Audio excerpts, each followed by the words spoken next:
सब। I hope कि सारे स्टूडेंट बहुत ही अच्छे होंगे। जैसे कि आज की क्लास में हम लोग डिस्कशन करने वाले हैं वेरी इंपॉर्टेंट क्वेश्चंस के बारे में।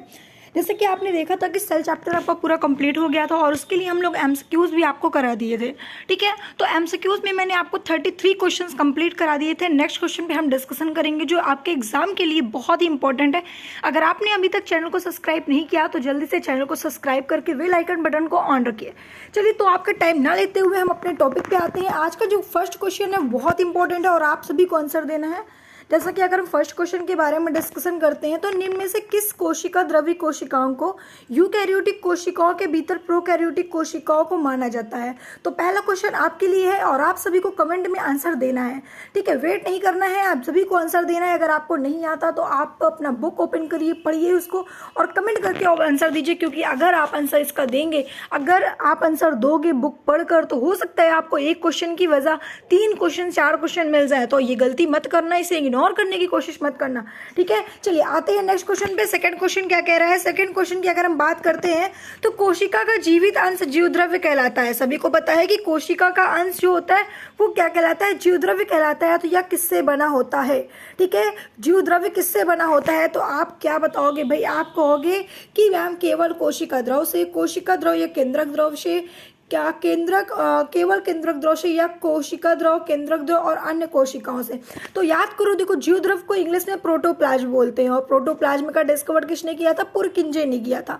मैंने आपको बताया था कि प्रोटोप्लाज्म होता है वो किससे बना होता है भैया? न्यूक्लियस और साइटोप्लाज्म से मिलकर बना होता है। तो आपके ऑप्शन में दिया भी हुआ है, ठीक है, केंद्रक द्रव और कोशिका द्रव, मतलब कि साइटोप्लाज्म और न्यूक्लियोप्लाज्म। ठीक है, तो दोनों से मिलकर आपका क्या बना होता है भैया? प्रोटोप्लाज्म। ठीक है, तो आपका डी नंबर बिल्कुल करेक्ट आंसर है। ठीक है, सॉरी, डी नंबर आपका बिल्कुल करेक्ट आंसर है। ठीक है, आपका डी नंबर बिल्कुल सही है। कोशिका द्रव, केंद्रक द्रव और अन्य कोशिकाएं, तो उसमें जो और भी कोशिकाएं होती हैं उन सब से मिलकर आपका क्या बना होता है भैया? आपका जीव द्रव बना होता है। तो डी नंबर बिल्कुल करेक्ट आंसर है। नेक्स्ट क्वेश्चन पे हम डिस्कशन करते हैं। देखिए बहुत ही अच्छा क्वेश्चन है। कह रहा है कि निम्नलिखित में से किसको सेल का पावर प्लांट भी कहा जाता है? तो भैया देखिए पावर प्लांट किसे कहते हैं? सभी को पता है, माइटोकॉन्ड्रिया का। यह तो क्वेश्चन पूछा जा सकता है आपसे कि powerhouse of the cell किसे कहते हैं?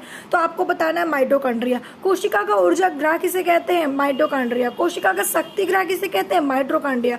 किस तरह का से कोई भी आपको क्वेश्चन आता है तो आपका आंसर क्या होना चाहिए? माइटोकॉन्ड्रिया। ठीक है, तो आंसर नंबर बी बिल्कुल करेक्ट है। ठीक है, चलिए नेक्स्ट क्वेश्चन पे अगर हम बात करते हैं, क्वेश्चन नंबर 37 है। 37 क्वेश्चन नंबर क्या कह रहा है? चलिए देखते हैं। 37 नंबर आपका क्वेश्चन कह रहा है कि न्यूक्लियस के बाहर डीएनए कहाँ मिलता है? अब ये देखिए आंसर को देखते हो तो आप तुरंत बता दोगे। ठीक है, न्यूक्लियस में ऑलरेडी डीएनए होता है, उसके बाहर कहाँ पे मिलता है? तो कई सारे ऑप्शन दिए। क्या राइबोसोम में होता है? तो नो मैम, राइबोसोम में तो बिल्कुल नहीं हो सकता। अंतःपृथ्वी जालिका में भी डीएनए नहीं होता है, गोल्जी काई में भी नहीं होता। कहाँ पे होता है भैया? माइटोकॉन्ड्रिया में। ठीक है, चलिए नेक्स्ट क्वेश्चन पे आते हैं। नेक्स्ट क्वेश्चन क्या कह रहा है? देखिए नेक्स्ट आपका जो क्वेश्चन है, कोशिकी व आणविक जीव विज्ञान केंद्र कहाँ स्थित है? ठीक है, यहाँ पे पूछ रहा है कि जो कोशिकी होता है और जो आपका कोशिकी होता है और आणविक जीव विज्ञान होता है उसका केंद्र कहाँ स्थित है? तो आप देख रहे हैं कोलकाता, बेंगलुरु, हैदराबाद, मुंबई। तो इसका आंसर क्या होगा भैया? हैदराबाद आपका बिल्कुल करेक्ट आंसर है। ठीक है, चलिए नेक्स्ट क्वेश्चन पे आते हैं। नेक्स्ट क्वेश्चन 39 नंबर दिया हुआ है। क्वेश्चन कह रहा है कि निम्नलिखित कोशिका अंगों में कौन सा अर्धपारगम है? भैया आपको बताना है कि इसमें से कौन सा अर्धपारगम है। तो सभी को मालूम है भैया क्या होता है अर्धपारगम?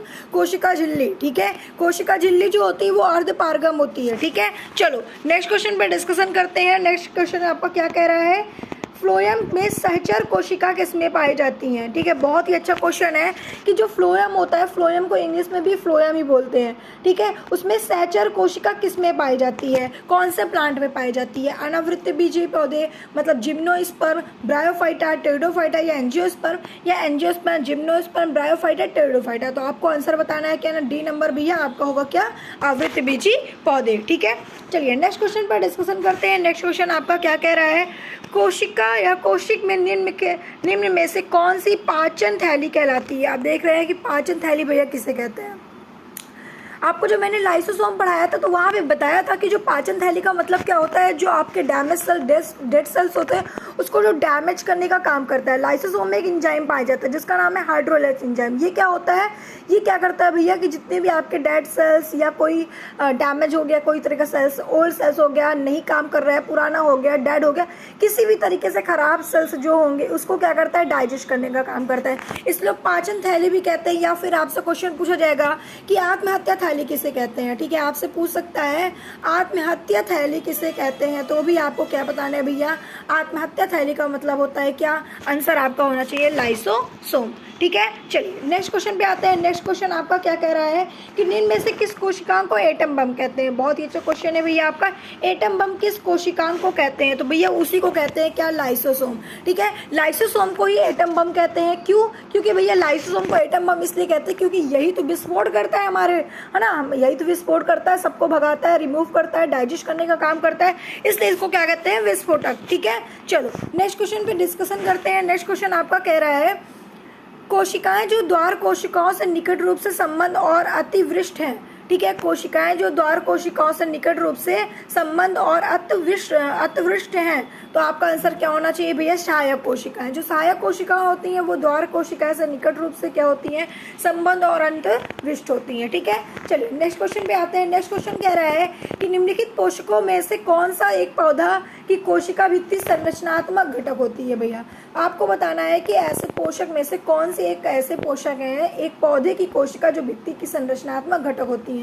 मैग्नीज होता है, पोटेशियम होता है, फास्फोरस होता है, तो और या फिर कैल्शियम होता है। तो भैया सभी को पता है आंसर क्या होना चाहिए, मैग्नीज। ठीक है, मैग्नीज का सिंबल क्या होता है, Mn। कितने नंबर पे इसका एटॉमिक नंबर क्या है, इसका एटॉमिक नंबर होगा भैया 25। ठीक है, चलो अब 20 आप एटॉमिक मास आप बता देना। ठीक है, चलो कमेंट करके।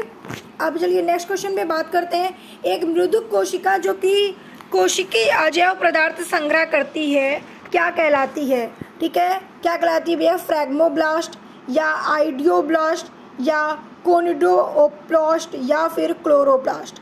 अब आप जल्दी से कमेंट करके बताइए, इसका आंसर नहीं दिया हुआ है, आप कहोगे मैम इसका आंसर तो नहीं हुआ, कहाँ से करूँ, तो जल्दी से आप हमें कमेंट करके बताइए भैया एक मृदुक कोशिका जो कि कोशिकीय अजैव पदार्थ संग्रह करती है वो क्या कहलाती है, कौन सा प्लास्ट कहलाएगा। आप हमें इसका आंसर कमेंट करके जरूर बताएंगे। 45 नंबर क्वेश्चन और फर्स्ट नंबर का क्वेश्चन आप हमें जरूर कमेंट करके बताएंगे। अगर आपने सेल चैप्टर अच्छे से पढ़ा है और आप ईमानदारी से पढ़ाई कर रहे हैं तो आपको कमेंट करके जरूर आंसर बताना है, अगर जो भी इस वीडियो को देख रहा है। ठीक है, चलिए नेक्स्ट क्वेश्चन पे आते हैं भैया। नेक्स्ट क्वेश्चन हमारा क्या कह रहा है कि जीवाणु कोशिका में सूत्र कणिका की संख्या कितनी होती है। भैया जो जीवाणु में, ठीक है, क्या दिया है कि जीवाणुओं में जो होती है सूत्र कणिका, बोले तो गुणसूत्र जो होता है, ठीक है, हाँ ठीक है, जो आपका सूत्र कणिका है उसकी संख्या कितनी होती है, किसकी बात कर रहे हैं भैया, जीवाणुओं की बात कर रहे हैं। ठीक है, अब आपको बात करना है भैया बैक्टीरिया में सूत्र कणिका के बारे में बताना है कितनी होती है इसकी संख्या, 1 होती है, 2 होती है, अनेक होती है या फिर शून्य होती है। तो आपको आंसर क्या देना है, शून्य होती है, एक भी सूत्र कणिका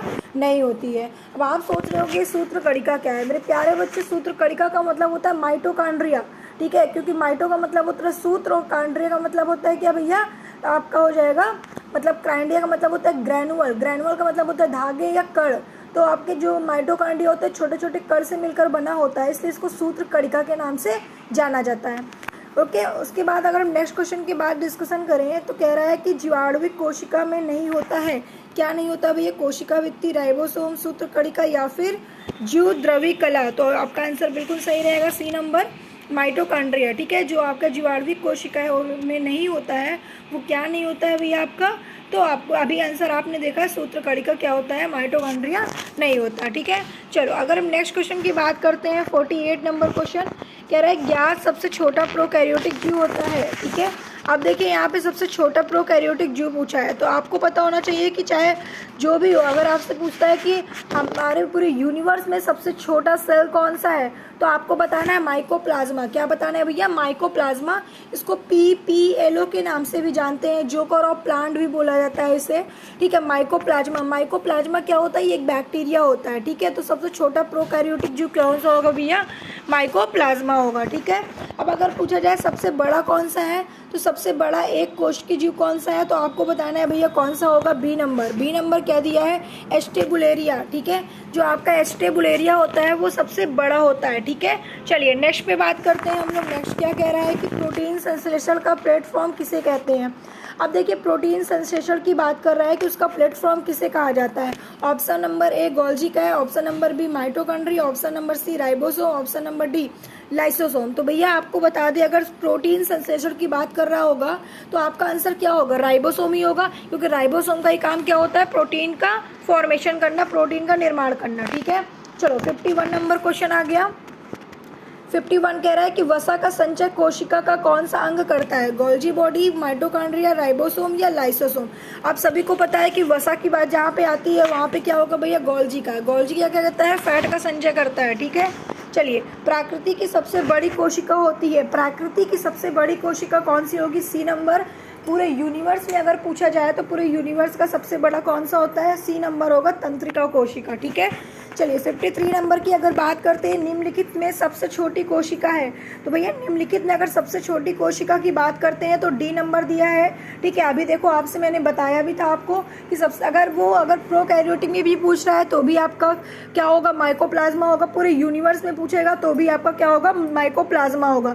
लेकिन अगर आपके बॉडी का पूछता है तो आपका आरबीसी होगा या ग्रैनुअल सेल्स होगा, ये आपके ऑप्शन के ऊपर है। ठीक है, क्योंकि आपका जो आरबीसी होता है वो आपका 5 माइक्रो होता है। ठीक है, लेकिन यहीं पे अगर हम बात करते हैं ग्रैनुअल सेल्स की बात करते हैं तो उसका 4.5 होता है। ठीक है, तो चलिए निम्नलिखित में से सबसे छोटी कोशिका कौन सी होगी भैया, डी नंबर, माइकोप्लाज्मा, जिसको पीपीएलओ के नाम से भी जाना जाता है। ठीक है, उसके बाद हम आते हैं 54 नंबर पे, कोशिका का सबसे छोटा कोशिकांग कौन सा होता है भैया, राइबोसोम। राइबोसोम का डायग्राम आप देखोगे आपको वैसे भी सबसे छोटा दिखता है, तो सबसे छोटा कोशिकांग कौन सा होगा, राइबोसोम होगा। आंसर आपका क्या आएगा, सी नंबर, बिल्कुल करेक्ट। ठीक है, नेक्स्ट क्वेश्चन पे डिस्कशन करते हैं। नेक्स्ट क्वेश्चन कह रहा है कि जंतु कोशिका का सबसे बड़ा कोशिकांग होता है। ठीक है, ठीक है, जंतु कोशिका का सबसे बड़ा कोशिकांग होता है, तो आंसर आपका क्या होगा, ए नंबर, क्या होगा भैया, केंद्रक। अगर एनिमल सेल्स की अगर हम बात करते हैं तो एनिमल सेल्स में सबसे बड़ा कोशिकांग कौन सा होता है, ए नंबर।